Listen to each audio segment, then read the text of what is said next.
India जो है, भारत जो है आजाद हुआ था 1947 में, और हम लोग 1949 में कॉन्स्टिट्यूशन असेंबली का गठन किया है और कॉन्स्टिट्यूशन को एडॉप्ट किया है 1950 में। तो 1950 में जो हमारा कॉन्स्टिट्यूशन है, वो कॉन्स्टिट्यूशन जिसका वजह से आज हम लोग सब यहाँ आराम से रह रहे हैं। आपका जो भी लिबर्टी है, राइट है, वो कॉन्स्टिट्यूशन का बदौलत ही मिलता है हम लोगों को। Right to freedom of expression, right to freedom of education, right to freedom, सारे राइट्स जो है कॉन्स्टिट्यूशन ने हम लोगों को दिया है। तो ये कॉन्स्टिट्यूशन को लागू होने के ठीक 25 वर्ष बाद 25 जून 1975 को एक नेशनल इमरजेंसी डिक्लेयर हो गया। नेशनल इमरजेंसी डिक्लेयर हो जाने से आपका सारा राइट्स जो है कर्टेल हो जाता है। आप अपना मर्जी से, अपना सोच विचार से बातें नहीं कर सकते हो। आपका जो एक्सप्रेशन है वो नहीं कर सकते। जो सरकार बोलेगा, जो हमारा सरकार का जो मेंबर्स लोग जो भी बोलेगा वही फॉलो करना है। आपका इंडिपेंडेंस खत्म हो जाता है, राइट जो है। तो इसीलिए वो दिन को जो 25 जून 1975 हुआ था, तो उसी को 50 साल हो गया आज। इसके लिए इस इमरजेंसी का वजह से हमारा सारा राइट्स कर्टेल हो गया। जो संविधान में हमको जो प्रोविजन दिया था वो खत्म हो गया, हम लोगों को रोक दिया बोल के ये संविधान हत्या दिवस मना रहा है आज। और ये सारा नॉट ओनली अरुणाचल, सारे देश में मनाया जा रहा है।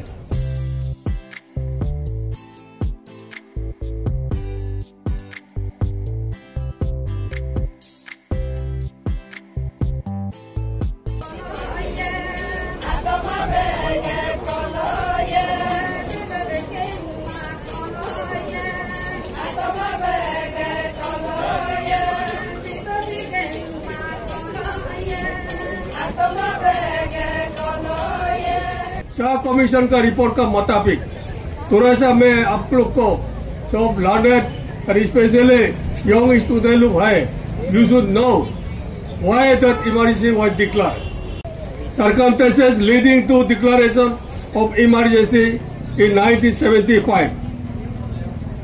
In the election held to Lok Sabha in 1972-71 from Raebareli constituency, Uttar Pradesh, Srimati Gandhi was declared elected, defeating Sri Raj Narayan and others who have contested the election. Sri Raj Narayan filed a petition in the High Court of Allahabad challenging the election of Srimati Indira Gandhi on a number of grounds, inter alia alleging misconduct against her. The High Court of Allahabad pronounced its judgment on 12th June 1975 that Sri J.M.L. Sinha of Allahabad High Court order. ये order है. In view of my finding, the petition is allowed at the election of Srimati Indira Gandhi. Respondent number 1 to the Lok Sabha is declared void. The court further rule out the respondent number 1 accordingly stands disqualified for a period of 6 years from the date of this order as provided in the section 8A of Representative of the People's Act.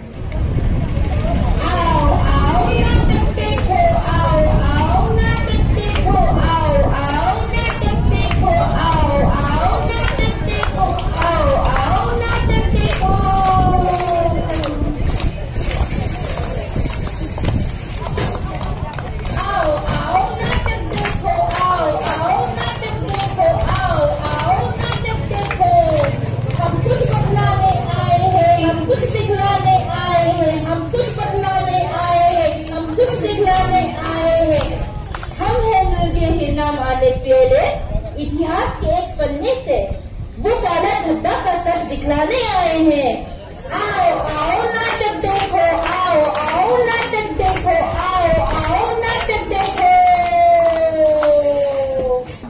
तो आपने सुना होगा emergency 1975 में emergency लागू हुआ, लेकिन आप और हमने तो देखा नहीं। हम सिर्फ इतिहास में पढ़ा है हमने। तो इसलिए ये चीज जो आप अभी DLF जो द्वारा जो आपको दर्शाया गया है वो बहुत अच्छा लगा हमको। लोकतंत्र जिंदाबाद।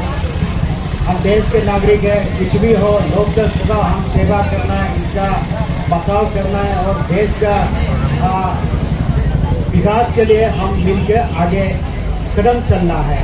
यही आपको मेन चीज जो देखा है। आपको पता है इमरजेंसी जो है specially for the student, emergency 3 किस्म का होता है, पहले भी बताया। आर्टिकल 352 का होता है एक्सटर्नल और इंटरनल, जो कि आर्म रिविलियन होता है, तब उसको लागू किया जाता है, देश का कुछ तकलीफ में आ जाता है। देन एक जो है 356 जो आर्टिकल जो होता है स्टेट में, जहाँ कहीं भारत देश के जो राज्य में कॉन्स्टिट्यूशनल मशीनरी जो सरकार नहीं चला पाता है, कॉन्स्टिट्यूशनल मशीनरी जो ब्रेकडाउन होता है, तो उसको लागू किया जाता है प्रेसिडेंट ऑफ इंडिया के द्वारा। और देन एक तो 360 है फाइनेंशियल इमरजेंसी, जब आर्थिक रूप से देश के हालत बिगड़ जाता है, उसको स्ट्रीमलाइन करने के लिए जो president of India with the due consent from the both houses of the parliament से उसको लागू किया जाता है। तो इस प्रकार आपको पता है हम आजाद देश में रह के जब से आजादी हुआ इतना मतलब कुछ अपने निजी काम करके हम एक देश के नागरिक होके गर्व से हम आगे चल रहे हैं। लेकिन कुछ ऐसे नौबत आ जाता है कि जैसे लाइक इमरजेंसी, इसमें हमारे पर्सनल लिबर्टीज खत्म हो जाता है, या उसमें कोई मीडिया सोशल मीडिया के जरिए आप ना कुछ कर सकता है, ना कुछ लिख सकता है या कुछ बोल सकता है। सरकार जितना भी है अपने हाथ में पावर जो है अपने हाथ में लिया जाता है। इसमें जिस तरीका से हमको चलाना है वैसे चलाया जाता है, ना आपके बात सुनेंगे ना मेरा बात सुनेंगे। तो इमरजेंसी इस तरीका का होता है। तो इसलिए ये चीज जो है हम चलो देश में जो 1975 में आज के दिन 1975 में जो इमरजेंसी लागू हुआ, जो होना नहीं चाहिए था, ब्रेक देश जो माहौल एक मतलब लय में चलता है, इसमें ब्रेक नहीं लगाना चाहिए था। देश को आगे संविधान के अनुसार चलने देना चाहिए था, तो ब्रेक लगाया। वो भी 21 महीना 21 मंथ लॉन्ग इमरजेंसी, ये मामूली बात नहीं है, क्योंकि लोग सांस भी नहीं ले सकेगा अगर ऐसे कंडीशन में हुआ तो। क्योंकि आपका आजादी जो फ्रीडम जो है कटेल हो जाता है कुछ हद तक, सरकार के देख रेख में आ जाता है चीज जो है। इनका इशारा पे आप चलना पड़ेगा, हमारे सोच विचार से नहीं चलेगा। इसलिए ये इमरजेंसी चीज वाला जो है बहुत तकलीफ होता है। तो मैं देश अपने जितना भी देश के नागरिक हैं, हम आजाद देश भारत देश के नागरिक होकर हमको गर्व महसूस होना है कि हमको ऐसे एक अच्छा संविधान दिया, जो BR अम्बेडकर के नेतृत्व में एक ऐसे संविधान दिया जिसके जरिए हम रहन सहन अपना, बोलचाल अपना और विकास समाज का और राज्य का और देश का विकास को वहाँ पे पूरा लिखा हुआ रहता है। जितना भी देश में पॉलिसी प्रोग्राम बनाता है वो संविधान के तहत बनाता है। तो इसलिए मैं एक चीज आपको भी याद, संविधान हमारी आत्मा है, हमारे आईना है। आप अगर कहीं भी कुछ गलत रास्ता पे चलता है तो संविधान के जो प्रोविजन को आप पढ़िए और उसको अगर कुछ पढ़ता है तो आपको समझ में आ जाएगा और खुद को एक संविधान के अंडर पे और देश के नागरिक होकर अपने आप को डिसिप्लिन भी हो जाएगा। ये संविधान हत्या दिवस सबको पता है। तो ये भारत सरकार ने जो इस बार निर्णय लिया, जो 1975 में जो जून 15 को इमरजेंसी लागू हुआ था, वो सही नहीं था बोल के इसका संविधान को उसमें क्षति पहुंचाया उस इमरजेंसी के दौरान। तो इसलिए भारत सरकार ने वो जागरूकता पैदा करने के लिए संविधान का अहमियत और इसके खिलाफ ना कोई जाए, या सरकार जो पावर में हो या आम नागरिक हो या कोई भी ग्रुप हो देश में, तो इनको जागरूकता पैदा करने के लिए ये सरकार ने कदम उठाया है सबको। क्योंकि संविधान कितना हमारे लिए अहम है देश के लिए। संविधान के तहत हर चीज़ हमारे देश का चलता है। संविधान हमारे आत्मा है, आईना है। तो ये जागरूकता पैदा करने के लिए, ताकि कोई ऐसे ना करे कि संविधान के खिलाफ हो। तो इसलिए ये चीज़ को सेलिब्रेट करने के लिए सरकार ने जागरूकता पैदा 1 साल का कार्यक्रम रखा है। ये फर्स्ट फेज़ है, सेकंड फेज़ मार्च 2026 में होगा, देन एंड फाइनल फेज़ जो है 25 जून 2026 में होगा, कंक्लूडिंग ये पेज जो है। तो ये सरकार की तरफ से घोषणा की गई है। इसलिए हम भी आज लिकाबाली में यहाँ जितना भी यहाँ के बाज़ार कमेटी के द्वारा और यहाँ के लोगों के द्वारा और self help group, students, panchayat raj members, administration का जितना भी ये ऑफिसर्स सब शामिल हुआ है। हमने रैली भी हुआ और फिर यहाँ भी मीटिंग भी हुआ। स्टूडेंट को भी ऐसे कंपटीशन क्या ये संविधान के बारे में एक्सटेम्पोररी स्पीच ये सब भी रखा। तो आज का कार्यक्रम बहुत अच्छा रहा और ये सारा देश में जो चला रहा है, हम भी इसका भागीदारी लेते हुए हमने भी अपना ज़िला में ये कार्यक्रम आयोजित किया। संविधान को बदलाव लाना ये एक तो इसका एक प्रक्रिया होता है, लिखित प्रक्रिया होता है। जो ये कानून संविधान पे लिखा हुआ है, किस तरीक़े से इसको बदलाव लाना है पब्लिक इंटरेस्ट के लिए, लोगों के ये के लिए, इसका प्रक्रिया बिल्कुल अपना है। तो जैसे कि कोई भी चीज़ ऐसे संविधान को कोई भी हम गड्डी में हो या कोई भी हो, बिना लोगों का राय लेकर, बिना जो बोट हाउस ऑफ पार्लियामेंट का राय लेकर, उनका चर्चा ना हो के कोई बदलाव संविधान को नहीं ला सकता संविधान में।